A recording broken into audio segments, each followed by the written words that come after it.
महामानव बोधिसत्व परमपूज्य डॉक्टर बाबासाहेब आंबेडकरांना आपण पुष्पहार अर्पण केलेला आहे।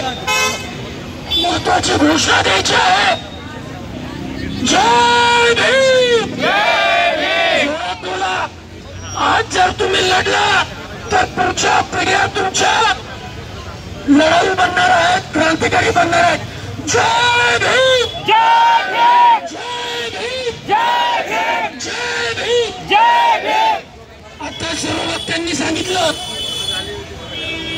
आणि काही प्रमुख मुद्दे आमच्या ताईंनी देखील सुवर्णाताईंनी मांडले की सर्वोच्च न्यायालयाने एकतर्फी निर्णय हा पहिल्यांदा घेतलेला नाहीये।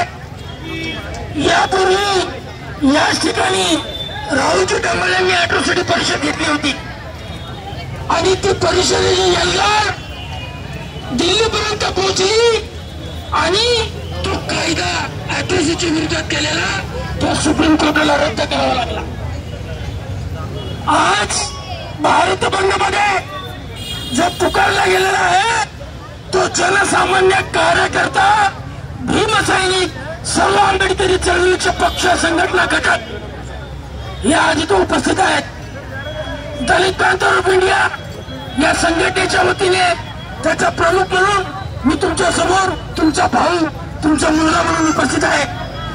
ही लढाई फक्त आपल्याला केंद्र सरकारच्या विरोधात नाहीये, ही लढाई आपल्याला या देशातल्या मनुवादी जो संघाने घाला घातलेला आहे त्या सुप्रीम कोर्टाच्या विरोधात आहे।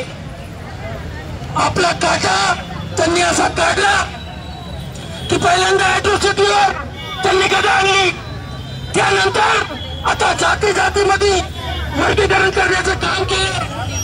मी म्हणतो हा कुठला क्रिमिनल लेअर आहे महेश हुलगेजी, हा कुठला क्रिमिनल आहे? या क्रिमिनलला टायर मध्ये घालून आम्ही जाळायला निघणार आहे। हा क्रिमिनल आहे, त्याला ठोकला पाहिजे। आणि आमच्या बापाचं संविधान आहे, महामानव डॉक्टर बाबासाहेब आंबेडकरांनी संविधान दिलं, संविधानामध्ये आपल्याला मान सन्मान दिलेला आहे। मी नेहमी कार्यकर्त्यांना सांगत असतो की बाबासाहेबांनी संविधान दिलं, घटना दिली, आरक्षण दिलं, आपला हक्क आपल्याला दिलं, आपण त्यांच्यासाठी काय दिलेलं आहे?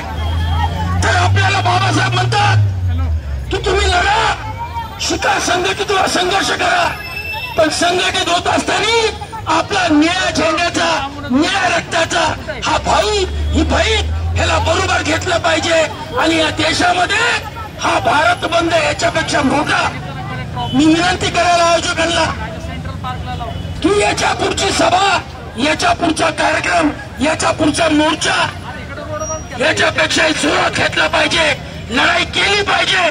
तुम्ही जर लढणार नसाल तर याद राखा पुढची पिढी गुलाम झाल्याशिवाय राहणार नाही। ज्या बाबासाहेब आंबेडकरांनी आपल्याला अस्पृश्यतेतून मुक्त केलेलं आहे, पुन्हा एकदा तीच परिस्थिती हे मनुवादी हरामखोर आपल्या लादण्याचा प्रयत्न करत आहे। त्यांना ठोकलं पाहिजे, त्यांना काढलं पाहिजे। ही पॅंथरची यल्गार तुम्हाला सांगण्यासाठी तुमचा भाऊ इथं आलेला आहे। लढाईसाठी आम्ही उपस्थित आहोत। याच्या पुढचा बंद आजचा देखील कार्यक्रम शांततेत केला, पोलिसांनी आपल्याला सहकार्य केलं किंवा आपण संयम बाळगलेला आहे, हा संयम तसाच बाळगा, बंद यशस्वी करा।